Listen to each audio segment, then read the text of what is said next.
Hi everyone, நான் உங்கள் ஜெய்சன் பேசுகிறேன். இந்த வீடியோவில் மறுபடியும் உங்களை சந்திப்பதில் பெரும் மகிழ்ச்சி அடைகிறேன். இன்னைக்கு இந்த வீடியோவில் நான் உங்களிடத்தில் பேச போகிற விஷயம் இந்தியா முழுவதும் அதிர்வலைகளை ஏற்படுத்தி இருக்கிறதான இந்திய தேர்தல் கமிஷன் இன்னைக்கு பீகாரில் நடத்தி கொண்டிருக்கிறதான அந்த எஸ்ஐஆர் ஸ்பெஷல் இன்டென்சிவ் ரிவிஷன், அதாவது வாக்காளர் பட்டியலை ஸ்பெஷலாக திருத்தும் பணிகளை ரீசெண்டாக மேற்கொண்டதான ஒரு பணி. அந்த ஸ்பெஷல் இன்டென்சிவ் ரிவிஷனில் இன்னைக்கு அதோட ரிசல்ட்ஸ், அதோட முடிவுகளை நீங்கள் பார்த்தீங்கன்னா மிகவும் அதிர்ச்சி அளிப்பதாக இருக்கிறது. மொத்தம் 65 லட்சம் வாக்காளர்கள் தங்கள் வாக்குகளை இழந்திருக்கிறார்கள். அவர்களுடைய அந்த வாக்காளர் பட்டியலிலிருந்து அவர்களுடைய பெயர்கள் நிராகரிக்கப்பட்டிருக்கிறது. ஸோ இது எவ்வளோ பெரிய ஒரு அபத்தமான ஒரு விஷயம் அப்படின்னு உங்களுக்கு புரியும்னு நினைக்கிறேன். ஒரு இந்தியா என்பது மிகப்பெரிய ஜனநாயக நாடு. அந்த ஜனநாயக நாட்டில் ஒரு மாநிலத்தில் 65 லட்சம் வாக்காளர்கள் நிராகரிக்கப்பட்டிருக்கிறார்கள்னா அதோட சீரியஸ் தன்மையை நாம இன்னைக்கு புரிந்து கொள்ள வேண்டிய கட்டாயத்திற்கு உள்ளாகி இருக்கிறோம். ஒரு ஜனநாயக நாட்டில் ஒரு மக்கள் ஜனநாயகத்தினால் தேர்ந்தெடுக்கப்படுகிறதான ஒரு அரசு அமைந்திருக்கிறதான இந்த காலகட்டத்தில் இந்தியாவில் இன்னைக்கு அந்த மக்கள் ஜனநாயகத்திற்கு ஒரு இழுக்கு ஏற்பட்டிருக்கிறது, ஒரு ஆபத்து வந்திருக்கிறது. அதைத்தான் இன்னைக்கு இந்தியாவோட காங்கிரஸ் கட்சியானது கையில் எடுத்து போராடி கொண்டிருக்கிறது. நம்முடைய நாட்டோட எதிர்கட்சி தலைவராகிய திரு ராகுல் காந்தி அவர்கள் காங்கிரஸ் கட்சியை சேர்ந்தவர். ரீசெண்டா திரு ராகுல் காந்தி அவர்கள் எலெக்ஷன் கமிஷனுக்கு எதிராக மிகப்பெரிய குற்றச்சாட்டுகளை ஆதாரங்களுடன் முன்வைத்தார்.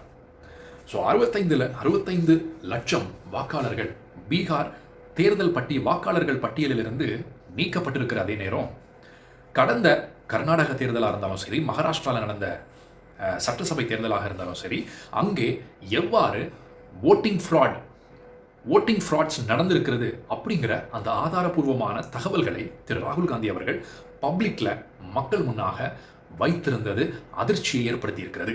திரு ராகுல் காந்தி அவர்கள் வைத்திருக்கிறதான அந்த குற்றச்சாட்டு என்ன?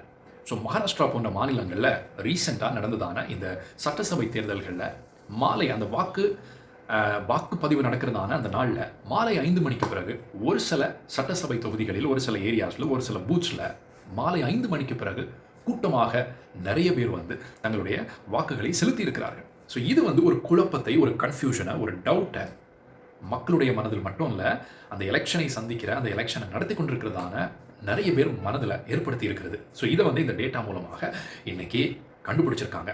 வெஸ்ட் பெங்காலில் பார்த்தீங்கன்னா ஒரு வீடு இருக்குது. அந்த வீட்டில் பார்த்தீங்கன்னா மொத்தம் 80 பேர் வாழ்கிறதா சொல்கிறாங்க. ஆனால் நீங்கள் அந்த அட்ரஸ்க்கு போய் பார்த்தீங்கன்னா அது ஒரு மதுபானம் தயாரிக்கிறதான ஒரு ஆலை. அந்த அட்ரஸில் 80 பேர் வாழ்கிறாங்க. அந்த 80 பேர் பேரில் அந்த அட்ரஸ் ப்ரூஃப்ஸ், அந்த வாக்காளர்கள் அதில் அந்த ஒரே அட்ரஸில் 80 பேர் இருக்காங்க. ஸோ இந்த 80 பேரும் ஓட்டு போட்டிருக்காங்களா இல்லையா அப்படிங்கிறத கண்டுபிடிக்கிறதுக்கு தான் தேர்தல் கமிஷனில் நீங்கள் மாலை 5 மணிக்கு பிறகு ஓட்டு போட்டவங்களோட அந்த லிஸ்ட், அந்த சிசிடிவி ஃபுட்டேஜஸை நீங்கள் தாங்க, எங்களுக்கு கிராஸ் வெரிஃபை பண்ணணும் அப்படின்னு சொல்லிட்டு ஒரு ரிக்வெஸ்ட் வைக்கிறாங்க. ஆனால் தேர்தல் கமிஷன் என்ன சொல்லுது? 45 நாட்களுக்குள்ளாக அந்த வீடியோ ஃபுட்டேஜஸ் எல்லாமே அழிச்சிடுறோம் அப்படின்னு சொல்கிறாங்க. ஸோ இது எந்த விதத்தில் நியாயம்? ஒரு ஜனநாயக நாட்டில், ஒரு ஜனநாயக முறைப்படி தேர்தலை சந்தித்ததான ஒரு நாடு, மக்கள் மிகவும் நம்புகிறதான அந்த எலெக்ஷன் ப்ராசஸ். ஸோ மக்கள் தங்களுடைய தலைவர்களை உண்மைத்தன்மையோடு, வெளிப்படைத்தன்மையோடு தேர்ந்தெடுக்கிறதான ஒரு தேர்தலில் ஒரு முறைகேடு நடந்திருக்கிறது என்ற குற்றச்சாட்டுகள் ஆதாரபூர்வமாக வெளிவரும் பொழுது தேர்தல் கமிஷன் இதுக்கு என்ன பண்ணணும்னா அந்த லிஸ்ட்டை ஒரு அங்கீகரிக்கப்பட்ட ஒரு கட்சிக்கு, ஒரு அமைப்புக்கு கொடுத்து அதை கிராஸ் வெரிஃபை பண்ணுறதுல என்ன தப்பு இருக்குது?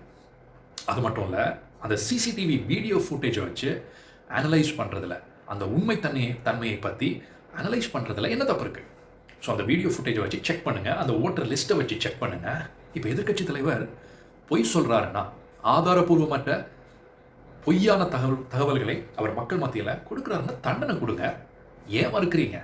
ஸோ இதிலிருந்து என்ன தெரிகிறதுன்னா, எலெக்ஷன் கமிஷனுடைய செயல்பாடுகள் திருப்திகரமாக இல்லை, அதில் வெளிப்படைத்தன்மை இல்லை, ஒரு டிரான்ஸ்பரன்சி இல்லை, இன்னைக்கு அதன் மீது ஒரு நம்பகத்தன்மை இல்லை.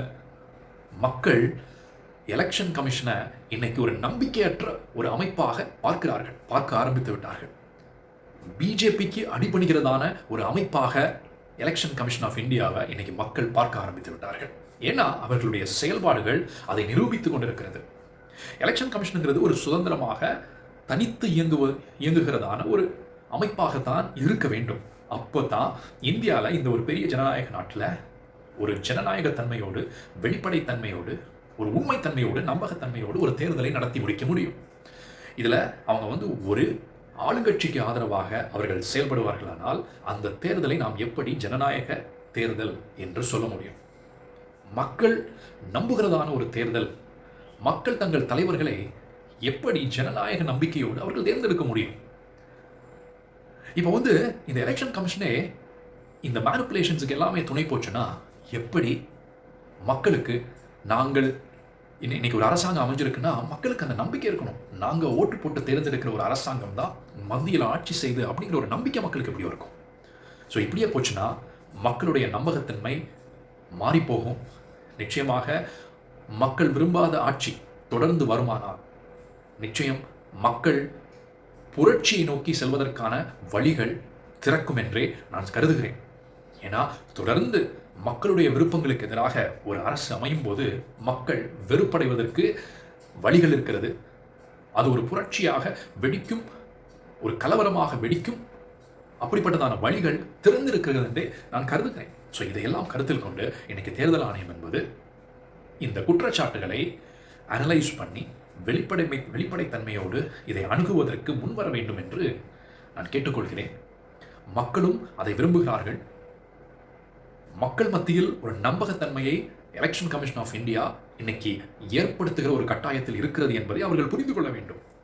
இந்த ஜனநாயக நாட்டில் மக்களுடைய நம்பிக்கை அதுதான் பெரிது, அது மதிக்கப்பட வேண்டும். ஸோ எலெக்ஷன் கமிஷன் காலம் தாழ்த்தாமல் நிச்சயமாக மக்களுடைய பாதிப்புகளை அறிந்து கொண்டு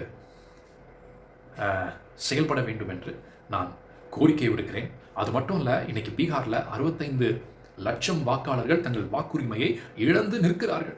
ஸோ அங்கே நீங்கள் பார்த்தீங்கன்னா அங்கே ரேஷன் கார்ட்ஸ், அவருடைய ஆதார் கார்டு, இப்படிப்பட்டதான அந்த அட்ரஸ் ப்ரூஃப்ஸ் இது எல்லாமே ஏற்றுக்கொள்ளப்பட மாட்டாது அப்படின்னு சொல்லி இன்னைக்கு அந்த 65 லட்சம் பீகார் மக்களை நிராகரித்திருக்கிறார்கள், வாக்காளர் பட்டியலிருந்து நீக்கி இருக்கிறார்கள்.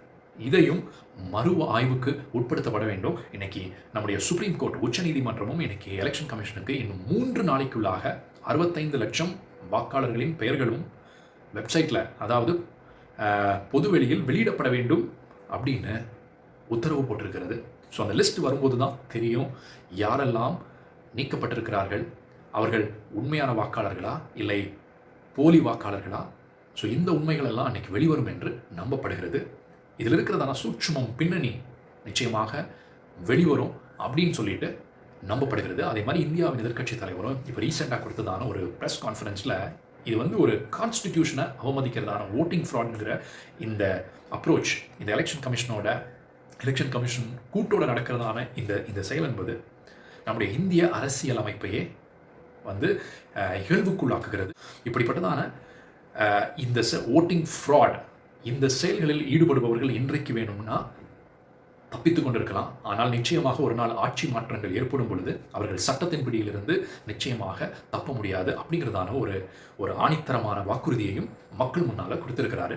ஸோ இந்த ஓட்டிங் ஃப்ராட்ஸ், இந்த ஓட்டிங் ரைட்ஸ், மக்களோட இந்த ஓட்டிங் ரைட்ஸை திருடுறது, இப்படிப்பட்டதான பாதக செயல்களில் எலெக்ஷன் கமிஷன் துணையோடு நடந்து கொண்டிருக்கிறதான இந்த செயலை கண்டித்து ஆகஸ்ட் 17ஆம் தேதி முதல் திரு ராகுல் காந்தி அவர்கள் அந்த இந்தியா கூட்டணி எல்லா தலைவர்களோடும் சேர்ந்து ஒரு ராலி, ஒரு யாத்திரையை அறிவித்திருக்கிறார்.